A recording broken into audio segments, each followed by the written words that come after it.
আমরা গোটা মিছিলটা দেখলাম আজকের এবং জনসমর্থনও দেখলাম, একদম মানুষ দুধার থেকে এসে আপনার সঙ্গে হাত মেলাতে চাইছে এবং ওপর থেকে আমরা বেশ কিছুটা ওপর থেকেও দেখলাম মানুষ হাত নাড়ছে, সমর্থন আছে। এই উত্তর কলকাতায় কি মনে করছে আপনি, আপনার মতে এই মানুষের জনসমর্থন, জন উচ্ছ্বাসটা কোন দিকে? বুঝলাম না। একেবারেই এই যে মানুষের হাত নাড়া, এই যে এই বিপুল পরিমাণে একটা যে মানুষ চেষ্টা করছে কাছে যাওয়ার, এই যে আপনার কি মনে হয়? এটা আমি এক উত্তরের ভূমিপুত্র, উত্তরেই আমার শৈশব, বাল্য, কৈশোর, যৌবন, এখান থেকেই ছাত্র আন্দোলন, যুব আন্দোলন, সিপিএম বিরোধী 34 বছরের প্রতিদিন পিচ রাস্তায়, তারপরে কাউন্সিলর একাধিকবার, এমএলএ একাধিকবার এই উত্তর কলকাতা থেকে। তাই মানুষ একটা রাজনৈতিক কর্মী হিসাবে আমাকে একটা স্বীকৃতি দেয় বা জানে। আমাদের ধারণা বোধহয় মানুষ কিছু জানে না, খবর রাখে না, এরকম একটা ধারণা। তা নয়, মানুষ সব জানে, সব খবর রাখে, সবার খবর রাখে। রাজনৈতিক দল যারা করেন উগ্র সমর্থক বা সমর্থক, তারা তো রাখেনি, তার বাইরেও যে মানুষ রয়েছেন সেই মানুষও রাজনীতির খবর কিন্তু কারোর থেকে কম রাখেন না।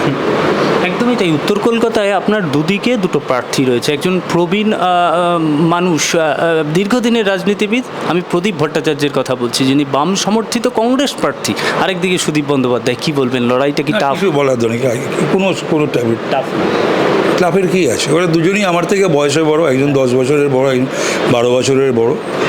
প্রদীপ ভদ্রলোক, এটুকুনি বলতে পারি। এছাড়া টাফ আবার কিসের? মানুষ ভোট দেবে, মানুষ সমর্থন করবে, মানুষ যাকে সমর্থন করবে সেই যাবে, সেই জনপ্রতিনিধি হবে। যাকে মানুষ পায় না, পায়নি, যে এমপি লড়ির টাকা খরচা করতে পারে না, যে লোকসভায় উপস্থিতির যার হার কম, তারপরে কলকাতা উত্তর নিয়ে যার একটা দিনও যার সময় হয় না একটি প্রশ্ন রাখার বা করার পার্লামেন্টে গত 5 বছরে, বা বাংলার হয়ে তার সংসদে যাওয়ার ইচ্ছা হয় কেন? আর তাকে মানুষ ভোটই বা দেবে কেন?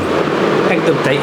বিরোধীরা, মানে আপনার যারা সমালোচক, তারা মনে করেন যে তাপসবাবু অন্য জায়গা থেকে এসেছেন, তাই লড়াইটা ধরতে একটু সময় লাগবে, তাই কি, নাকি ফিল্ড তো আপনার আগে? কে বলছে আমি জানি না, কি বলছে আমি জানি না, তবে এই মুহূর্তে এটা বলতে পারি, মানুষ তৃণমূলের বিরুদ্ধে। আর তাতে আরেকটা উপরি লাভ হচ্ছে সুদীপ ব্যানার্জি, তার ভীষণ বিরুদ্ধে, এবং তার দলেরই সমর্থক, কর্মী, পদাধিকারী, নেতা, তারা তাকে কখনো কেউই কোনো দুঃখে সুখে কোনো কিছুতেই পায় না। আমি একটা জিনিস জেনে নেব, উত্তর কলকাতায় যেহেতু আপনি প্রার্থী, তাহলে উত্তর কলকাতার শীর্ষক বিন্দুগুলো আপনি কি রাখবেন? মানে আপনাকে মানুষ যদি চয়ন করে, আপনি উত্তর কলকাতার জন্য আর কি ডেভেলপমেন্ট করতে হবে বলে বাকি রয়ে যাওয়া কাজগুলো কি মনে করেন? সেটা আমি দলের সঙ্গে এবং মানুষের সঙ্গে কথা বলে, বিশিষ্ট জন যাদের উপদেশ নেওয়া উচিত, কথা বলে ঠিক করব। একদম তাই। পার্লামেন্টে আমার একেবারে শেষের দিকে চলে এসেছি। পার্লামেন্টে দীর্ঘদিন ধরে আপনি যে অভিযোগ সুদীপ ব্যানার্জির বিরুদ্ধে করলেন, মানুষের হয়ে কথা বলেননি, ওনাকে বেসিক যে জিনিসটা সেটা হচ্ছে দেখা যায় না। তার দলে এত দুর্নীতি রয়েছে, তবুও তারা ঢাকছে, বলছে যে লক্ষ্মীর ভাণ্ডার, বিভিন্ন শ্রী দিয়ে, এই শ্রীগুলো কি প্রভাব পড়তে পারে? লক্ষ্মীর ভাণ্ডার দিয়ে মা লক্ষ্মীরা যখন ভাববে যে 500, 1000, 1200 টাকা, আর তার সন্তান ভবিষ্যৎ কী হবে এটাতে, সেটা যখন ভাববে যে এই সরকার নবপ্রজন্মের জন্যে, আমাদের সন্তানদের জন্য কি করেছে, আর লক্ষ্মীর ভাণ্ডার দিয়ে মা লক্ষ্মীদের চোখের জল, এই যে সন্দেশখালি, বকটুয়া, হাঁসখালি, কালিয়াচক, কালিয়াগঞ্জ, পার্ক স্ট্রিটের এই যে মায়েদের চোখের জল, সেটা লক্ষ্মীর ভাণ্ডার দিয়ে মুছে যাবে? হয় কখনো? মায়ের সম্ভ্রমটা তো সবার প্রথম, মায়েদের, বোনেদের। যে তার ব্যাপারে কত শতাংশ? 100%।